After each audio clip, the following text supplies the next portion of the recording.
So this evening, being the Sunday after the 2023 Thanksgiving, I read or finished Kurt Vonnegut's Slaughterhouse 5. This book took me 2 days to read.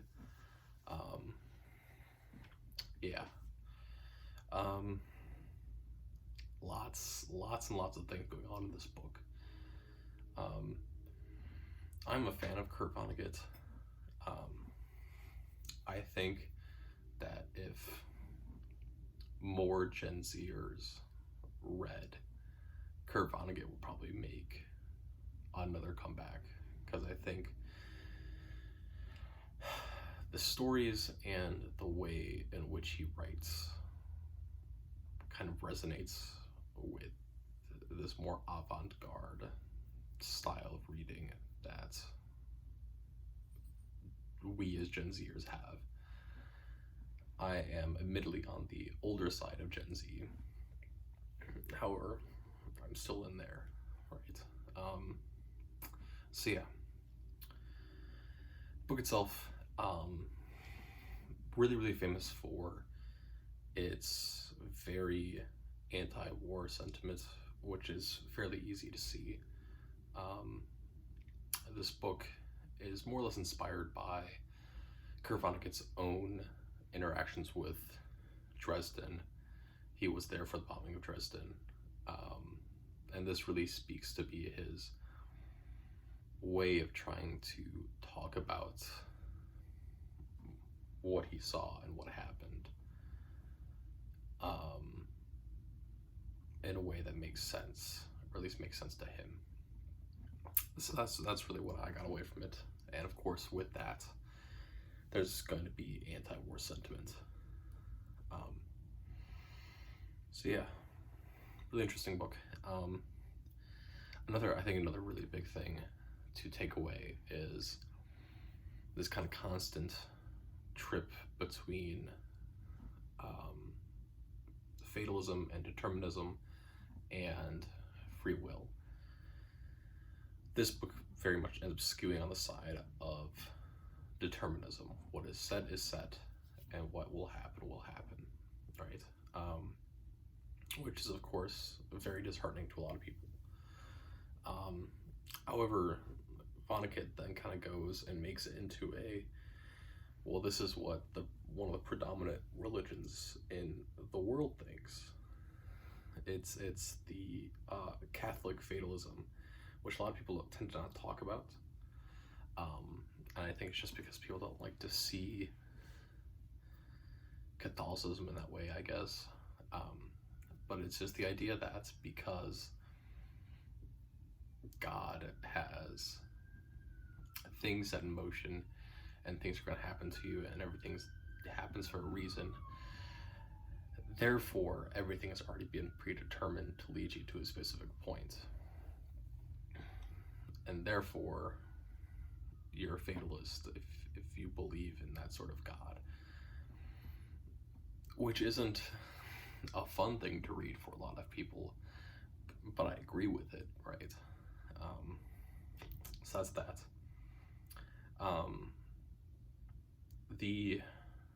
I guess the big question that comes away from the book is the Trollaphators. I think that's how you pronounce that.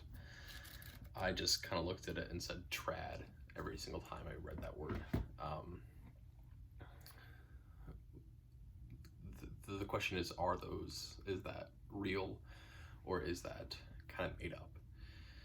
And to get that decision and get to my personal decision on the fact that it is a made-up sense of being, has to go and connect to the mental illness displayed in this book. The entire point of this is the idea that our main character is unstuck in time, is that he is constantly shifting from place to place to place in different parts of his life. And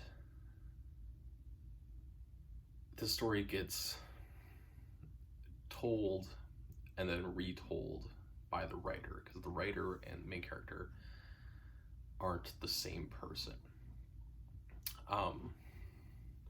So that's that. And really what it comes down to for me is that what's really happening is it is the displaying of a mind that has been destroyed by the horrors that it has seen in life, and is therefore trying to make any means necessary to make things make sense. Really, like, and I think a lot of this just comes down to, in the chapter 9, our main character goes and is kind of looking through a peep show store, and is looking through things. He's about to go onto the radio and try to describe the things that he has seen, and like really try to propagate this idea of time travel in the fourth dimension and the things that he had experienced throughout points in his life. And right before that, he gets a science fiction novel, which is about a nearly identical thinking that he has, right? Or experience that he then proceeds to tell. And then is also the peep show that he ends up going and seeing happens to be the girl that then leads on to, or is part of his kind of Tridafel Lords, whatever the name is, in outer space. That combined with the Kilgore stuff, which is like kind of happens, in which the big thing to me is there's kind of an anniversary scene. It's the first time that our main character meets Kilgore, and or like is really spending time with Kilgore. Invites him to his anniversary. They're there. Our main character has a pretty vile reaction to the barbershop quartet that was singing.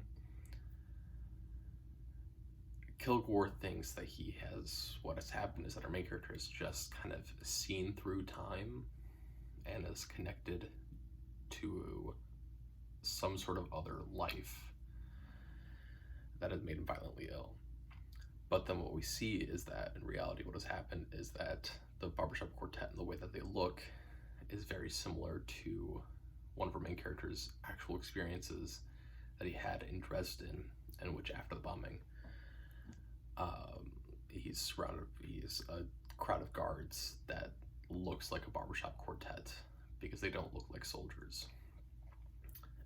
And that's really the cause of the vile reaction that the main character has.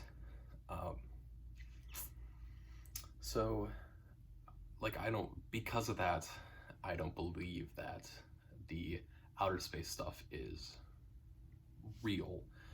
What I think it is a grounding space for the main character's mind, in order to make sense of the fact that he is constantly bouncing back and forth between his memories and what is right now. There's not any sort of transition between in his mind. He had to have created something that allows him to stay grounded somewhere. That's my take on it.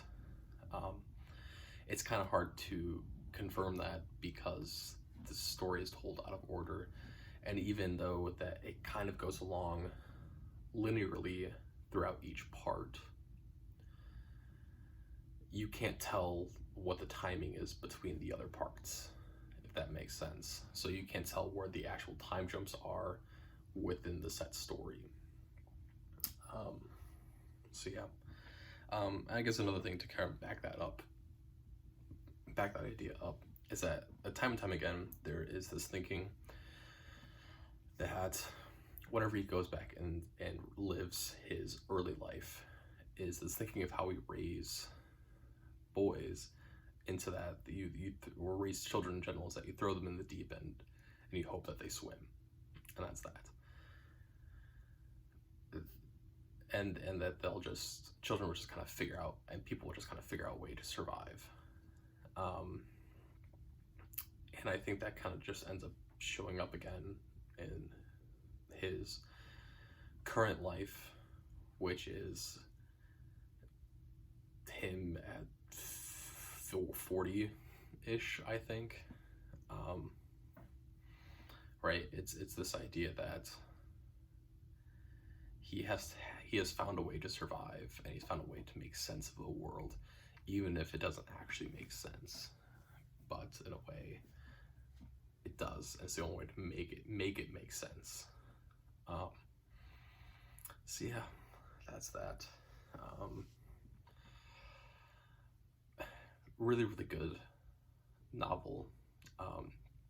Usually for these novels, I just go in and read them, and then if I feel like I need to look up more information, I try to do kind of a quick scan of like a Wikipedia, or just like nothing too vile or too much to get ideas. This was a book that I had to do that for, and do a little more research, just because it is a very heavy book and it's a lot of things. So yeah. This is another book that I love that would be very hard to teach or convince anyone to allow me to teach, just because there is a lot going on, and this is a kind of read of where you're either going to enjoy it or you're not. There's not a lot of kind of middling range here. My cat's coughing in the background. Yeah, so really enjoyed it. Really enjoyed Kurt Vonnegut. There's another Kurt Vonnegut that I'll get to eventually, called Slapstick, which I've read before. But yeah. Slaughterhouse 5, 7. I'll probably put After Grapes of Wrath in that shelf area. So, yeah.